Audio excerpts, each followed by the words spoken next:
好，今個禮拜嘅大市分析，其實上個禮拜有 point out 過嘅一件事就係行緊一個 ABC pattern 啦。其實已經係非常之係接近啦，咁好似已經有啲穿越咗啊呢一個 C 嘅 pattern 咁樣。但係當然啦，我畫 ABC 我就冇畫啲影線啦。如果畫埋啲影線，應該就係未穿嘅，但係就已經到呢一個200天線呢一個位置啦。呢度又會有一個 resistance 喺度啦。咁係咪話到 resistance 佢就會一定 rebound 咧？或者到200天線強大嘅阻力佢就會一定 rebound 咧？咁其實就唔一定嘅。你要睇晒所有嘅前文後理咧，你先至可以咁樣講。因為咧，而家成個市場咧，其實一啲強勢股咧係 hold up 得非常之好嘅，所以咧佢喺遇到呢啲阻力咧，佢有權喺呢啲位做 whipsaw，然之後再上嘅。但係上到邊度咧，我都係覺得佢短期之內咧難上翻去話6000點呢啲咧，其實係有一個幾大下嘅困難嘅。我之前都講過話點解6000點呢個位置係危險，因為係脫離咗成個現實啊嘛。咁冇理由係你係而家差咗之後，你又會去翻以前好嗰陣時係嗰個點啊嘛，係唔應該嘛。咁所以咧，而家係一個乜嘢都唔好做就最好嘅一個時候。因為我哋就算係唔喺呢啲位買上嚟，喺呢啲位買上嚟，其實都有一定嘅利潤啦。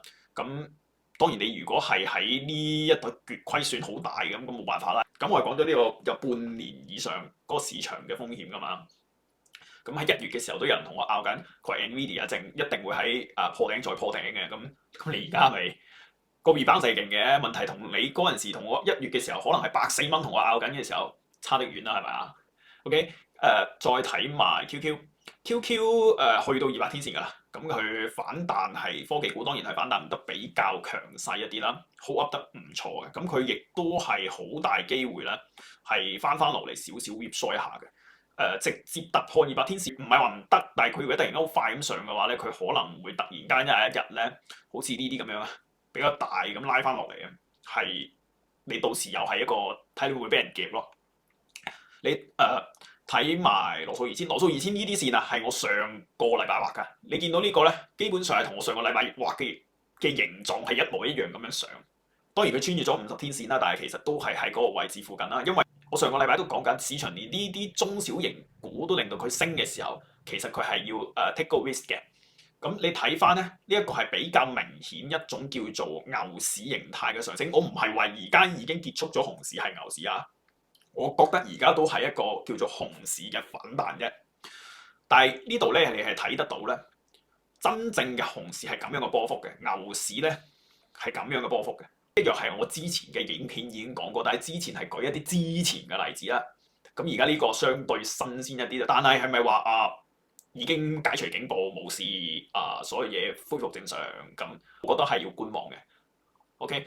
因為你就算去到啲重要嘅移動平均線啦，譬如200天線啲啦，我哋睇翻2015年嘅時候啦，咁呢度係可以咧穿越200天線落翻嚟 whipsaw，跟住再跌一波，見唔見？係淨係呢啲 whipsaw啊，好多人已經搞唔掂啊，何況呢一波？但係你要睇又可以睇得到嘅，佢穿越咗上嚟之後咧，你見到佢嘅下跌啊，呢啲陰燭咧係特別大支嘅。好多時都係咁嘅，呢啲咁嘅下跌係大陰燭下跌嘅，呢一啲係屬於特日嘅走勢，喺牛市上面係比較少出現呢啲連續嘅大陰燭下跌，穿越一啲重要嘅移動平均線嘅。如果到時出現呢啲咧，你哋就真係要小心啦。你輸一波之後咧，就唔好再輸第二波咯。到時就算唔夠經驗都好，講咗俾你聽啊，呢啲重要嘅事實。同埋另外一個咧，我觀察到啦，覺得係市場嘅風險所在就係嗰個資金流嘅問題。嗱，呢個係瑞士法郎嚟嘅。瑞士法郎你見到咧喺呢一個上面 S&P 500啦，喺 S&P 500跌嘅時候啊，瑞士法郎係升嘅。咁喺佢升翻上去嘅時候，佢稍為跌翻少少，但係咧你見到 S&P 500咧已經係嚟翻呢一啲咧喺未跌時候嘅格局啦。不過呢個瑞士法郎就未嘅，差好大個 gap 嘅。原因就係一啲避險嘅資金入咗瑞士法郎之後咧，其實佢哋係未走嘅，即係話個資金流話俾你聽，個風險係未解除。咁我之前講過，成日都強調黃金唔係避險資產，有啲人又話日 yen 係避險資產，即係呢啲又係唔識嘢嘅人就會咁講啦。瑞士法郎咧就真係一個叫做避險嘅貨幣。瑞士法郎同日 yen 有咩分別咧？佢哋都係一個叫做相對中立嘅國家啦，息好低啦，但係日 yen 點解會比較少人用嚟長期拍錢喺嗰個避險咧？原因就係日 yen 佢係長期貶值，而瑞士法郎係長期升值嘅。呢個你哋可以自己查揾得到嘅。所以要拍錢咧，係買瑞士法郎得錢啦，瑞士法郎，然之後借日 yen 係會比較着數啲。呢個就係我哋會知嘅一啲嘢，或者會間中做嘅一啲。當然你唔會好大嚿錢拍晒入去啦。OK， 咁呢個亦都係我觀察到一個資金流嘅情況，你哋要留意，唔好太過 aggressive。我自己嘅對沖基金咧，而家計埋債券嘅話咧，其實仲有係7成幾嘅防禦性資產嘅，單係現金都6成幾㗎啦。之前最多嘅時候升到75% 現金添啦，而家跌翻差唔多10%㗎啦。我雖然近排係攻擊性強咗，但係我係要食呢個叫做反彈嘅行情啊。喺未出現突日走勢，見到啲個股仲係強勢嘅時候，咁我哋唔需要做任何嘢，繼續坐住呢個浪上就算啦。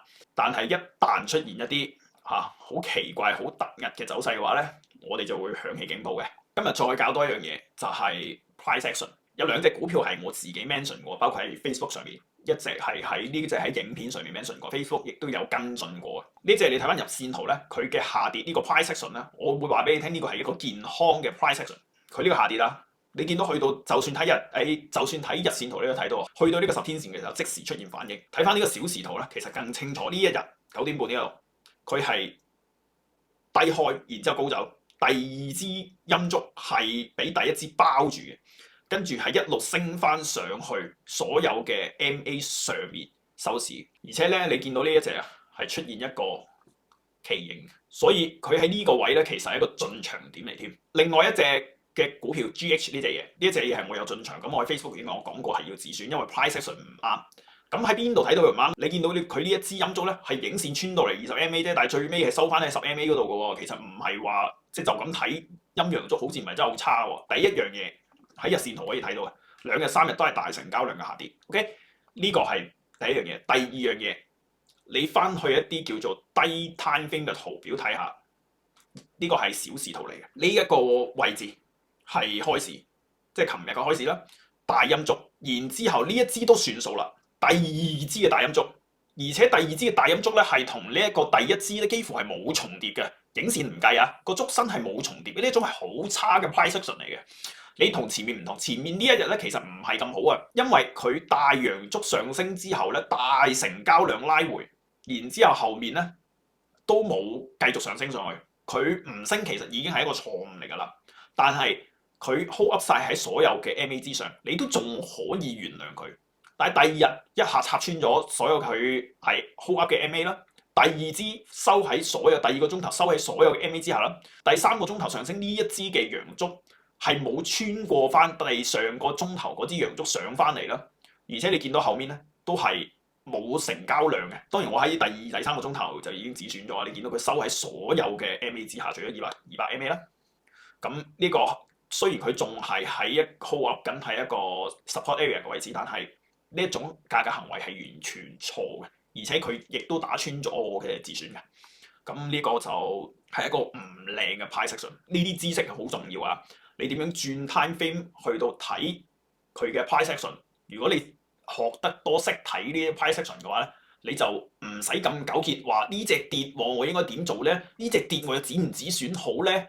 咁你咪睇佢 price action 有冇錯咯。甚至如果 price action 咧冇做錯嘅話咧，佢雖然可以打穿我止損，甚至我打穿完我止損之後我再進場，咁呢隻唔會，因為佢打穿完我止損之後，佢個 price action 唔靚嘛。所以我又唔會買翻，你就唔使咁多糾結呢啲嘢，我就解決咗你一樣嘢就係，打穿咗止損喎，但係佢之後又升翻少少喎，又好似唔啱喎，唔捨得喎咁樣。你要睇佢 price action 有冇錯嘅 ，price action 有錯，其實你係做得啱嘅，就算你個止損定得較低，佢係升翻少少都好，因為冇意義㗎，你唔會撐嗰啲錢你發咗達嘅。咁今個禮拜講到呢度先啦。